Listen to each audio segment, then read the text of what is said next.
Okay guys, so welcome back. This is part 3 of turn 20 of my playthrough and tutorial of Bloody Lane. So the game has now ended. We've gone through all 20 turns. So what has happened here in the game in turn 20 is that we are playing at the regular difficulty level. I hope you guys can see this. So we need to inflict a certain number of Union counters. So the regular difficulty level, a draw is 8, minor victory is 9, major victory is 10 or more.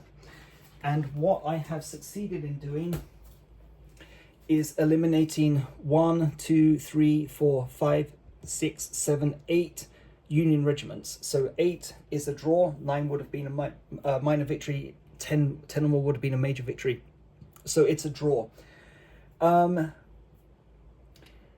So where to start? Like I think, first of all, from a design point of view, the kinds of games that I like to play, and therefore the kind of games that I like to design, are games exactly like this, where it comes down right to the wire, it's in the last turn, you know, it's still undecided.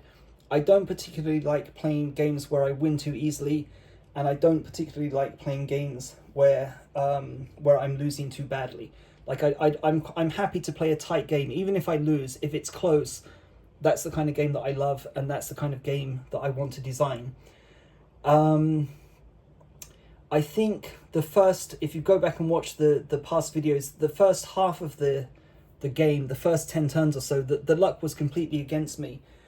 Things started to turn around in the second half, and you know, because I've played the game so much, I kind of like I've got a pretty decent idea of what I can do with the resources available to me. But a couple of turns ago, it wasn't clear at all that I would even be able to get a draw.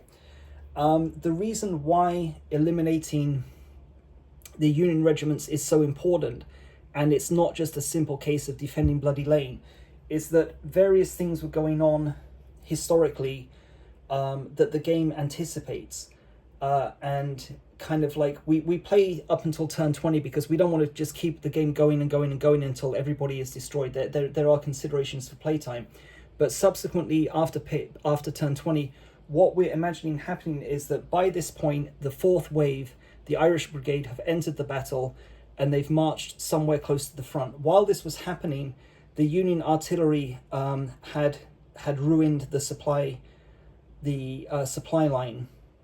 They'd taken a lot of casualties, and as the reinforcements move forward, and in fact further back down here at Piper's Lane, which is box S1, they'd actually, by the end of the 4 hours, the Confederates did not actually have any more reinforcements to send forward. So every hit that is suffered by these regiments cannot be replaced. What was also happening historically is that as the fourth wave was going in, there was also a movement down here on the Confederate right flank, which is not portrayed in the game, but this was getting to the point here. It was distracting the guys on the right flank of the Confederates, and obviously if they were gonna, as they would be able to, it was unopposed. There was nothing that the Confederates could do to stop this Union advance down here. Once they reached this position, the whole Confederate line would have suffered flanking fire. What was also happening historically is that the officers were being decimated. Now, this is a very unusual game because the officer values started at 4 and we finished at 4, which has never happened before. The reason why the officers are so important is because they limit the number of inspire actions that you can take. And I would say, based on all of the games I had played, if you end the game with an officer value of 2, you've done well. And there's been plenty of games where I've ended up with 1 and even 0. So if you have an officer value of 0, you can't inspire the regiments anymore. So every hit is reducing the cohesion. There's no way to regain it.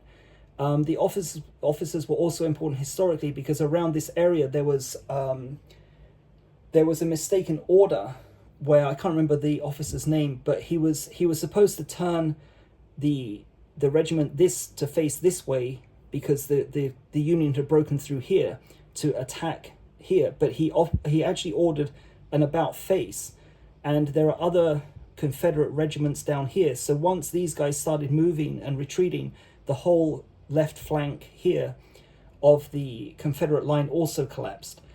So that's kind of like why we stopped the game at turn 20. It's assumed that these things would unfold. So if you haven't blunted the attack here, then it's assumed that basically you're pretty much going to lose. So I would say, let me just get the book again. So you can see that there are 3 difficulty levels in terms of how many Union counters you need to destroy. I would say that the veteran level is the historical one. So if you can inflict 12 or more, that will probably replicate an historical victory. 10 is the key number. The reason that 10 is the key number is because that represents the first 3 regiments, the 3 regiments from the first wave, plus the 3 regiments from the second wave, plus the 4 regiments from the third wave. So that's 10 in total. So if you can eliminate wave 1, 2, and 3, which is more or less what happened historically, and you can then eliminate 2 of the Irish Brigade, then that would be a solid, from an historical point of view, that would have been a solid, possibly a solid victory. So that's what the game is trying to replicate.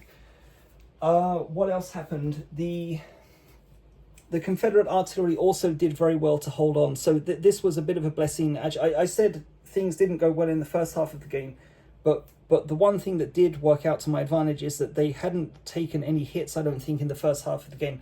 Again, I would expect by the end of the game, most of the time, all of the Confederate artillery would have been destroyed at that point. And as you've seen, the reason why this is important is because later on in the game, you're trying to send through your ammunition and your reinforcements, but they're not being protected by the Confederate artillery. So again, the Union artillery can do some quite heavy damage there. The Union got lucky a lot with cohesion checks, again, especially early on in the game. You can see here 130th Pennsylvania, they're from wave 2, and they're still near the front line. So again, there was a period where they were pretty much making every single cohesion check and going from 1 to 2, which slowed me down. I didn't actually take that much damage. I don't think any Confederate regiment ever dropped to a cohesion of 3. So I think it was always around about 4 or 5. So I didn't take that many hits, but I also didn't inflict that much damage either. So that kind of cancelled things out. So I'll wrap it up there. I hope you've enjoyed the playthrough and you understand better how to play the game. So thanks a lot for watching, and I'll see you again sometime.